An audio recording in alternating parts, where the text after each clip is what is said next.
Here we've got a rear hub from a early Silver Spirit. It's a car with ABS. It's got the ABS sensor there. As you can see, it's damaged.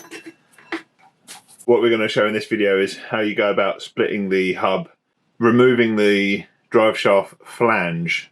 So the drive shaft, the bolt that holds on the drive shaft flange, and the flange itself, because the flange is a taper fit onto the stub axle. So it's very hard to get that off without the proper tool, which we have. So this is the nut and this is the flange itself.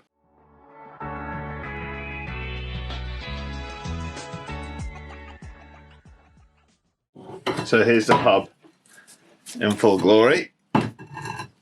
That's how it's bolted on the car. It's fixed to the car with these two threaded areas there and there. So these here and here, this is where it's held onto the trailing arm in these 4 points here, and these two is for the rear caliper. We're going to show you how you go about removing the flange. So we're going to start by removing this nut. So this is an 1 1/16 socket, a heavy duty bar, and then a long pole.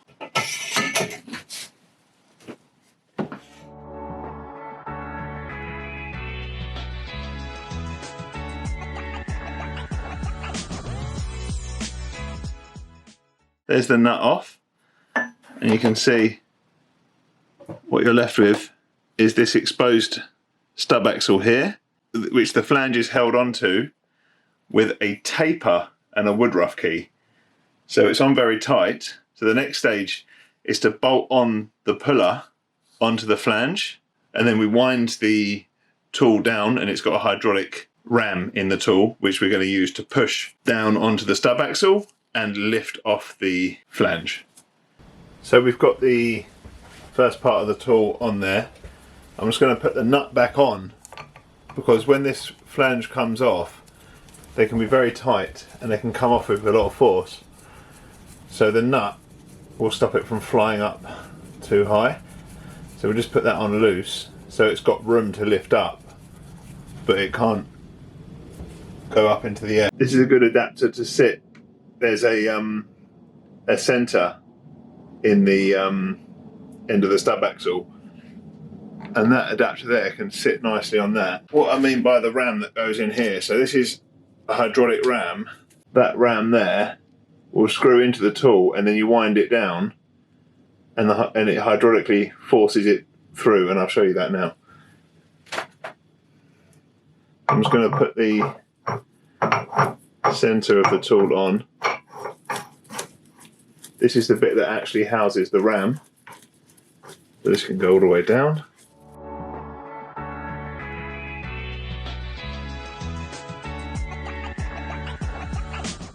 That's far enough down.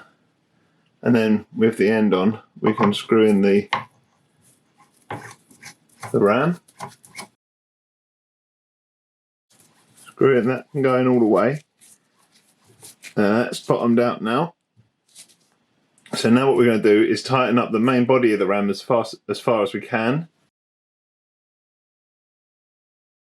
Now that we've tightened this ram, this should be pushing that stub axle away from the flange.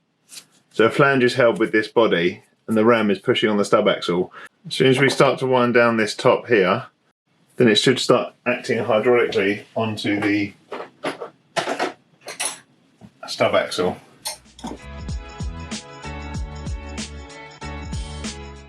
So now that we're cranking this hydraulic part of the ram down, there'll be quite a lot of pressure, and I can feel it's just got loose.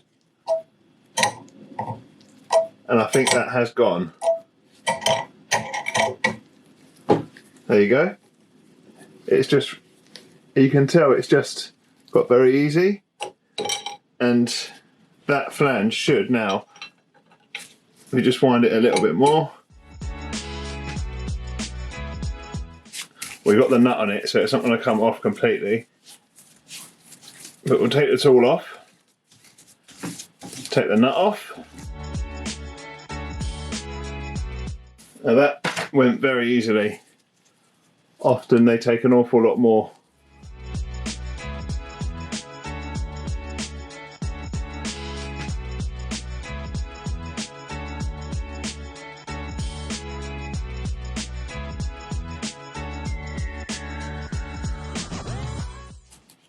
And with any luck, this will lift off now. It might need a little bit of help still.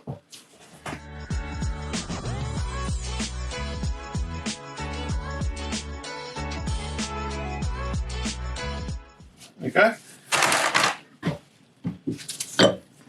And there it is. So there's the flange. And as you can see, it's keyed. It's got a keyway in there. And it's a taper on this stub axle there. And that one came off nice and easily. We'll see you on the next one.